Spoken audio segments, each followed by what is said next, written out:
لیکن یہ جائز محبت جو فطری ہے، اگر یہ غالب آ جائے اللہ، اس کے رسول اور اس کے راستے میں جہاد پر، تو گناہ ہے۔ ذرا سوچیں، ماں باپ سے پیار حلال ہے، بلکہ سرکار ثواب ہے، اور شریعت نے اس پر اکسایا بھی ہے، کرنا ہے آپ کو، ماں باپ سے پیار کرنا ہے، بیوی بچوں سے لگاؤ اور پیار ہونا چاہیے، یہ شریعت کو مطلوب بھی ہے۔ جو میں نے گنایا ہے یہ جائز محبت ہے۔ ان جائز محبتوں کو اگر ہم نے اللہ، اس کے رسول اور جہاد فی سبیل اللہ پر غالب کر دیا، حرام ہے۔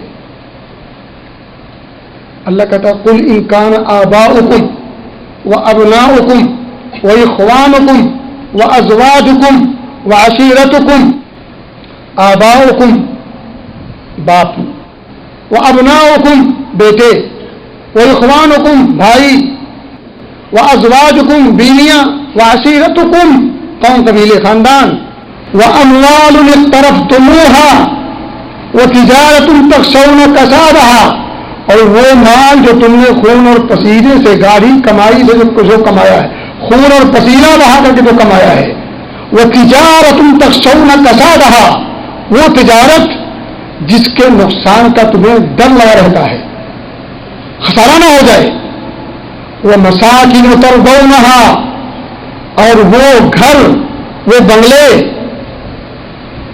جس سے تم لگاؤ رکھتے ہو، جو تمہارے دلوں کو بھاتے ہیں، احب الیکم من اللہ ورسولہ وجہاد فی سبیلہ، اگر ان گنائے ہوئے چیزوں کی محبت زیادہ ہو گئی اللہ، اس کے رسول اور جہاد فی سبیل اللہ سے، فتربصوا، تو پھر انتظار کرو۔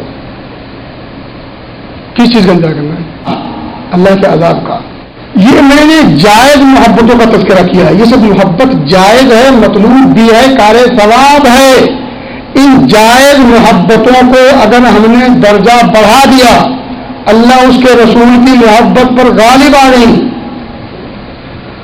تو پھر اللہ کے عذاب کا انتظار کرنا چاہیے۔ اب یہیں رک کر کے تھوڑا سوچیں، بہت ساری چیزیں ایسی ہیں جو ناجائز ہیں اور وہ ان سے ہمیں محبت ہے، لگاؤ ہے، انس ہے، پیار ہے، لیکن حقیقت میں وہ حرام ہیں، ناپسندیدہ ہیں۔ اللہ اس کے رسول نے ایسی چیزوں سے کی محبت سے روکا اور منع کیا ہے۔ اب اگر جائز محبت اللہ اس کے رسول کی محبت پر غالب آئے تو اللہ کے عذاب کا انتظار کرنا ہے، اور اگر حرام چیز کی محبت اللہ اس کے رسول اور جہاد فی سبیل اللہ سے غالب آئے تو سوچے ذرا روکیں۔ ایک طرف نیند ہے، دوسری طرف نماز ہے۔ ایک محبت نیند کی ہے، چین و سکون اور راحت کی ہے، دوسری محبت یہ ہے کہ ان تمام چیزوں کو جھٹکو، چھوڑو اور چلتے ہو مسجد کی طرف۔ دو محبت ایک ساتھ۔ ہم میں کے کتنے لوگ ہیں کس محبت کی طرف لبیک کہتے ہیں، یہ فیصلہ ہم خود کر سکتے ہیں۔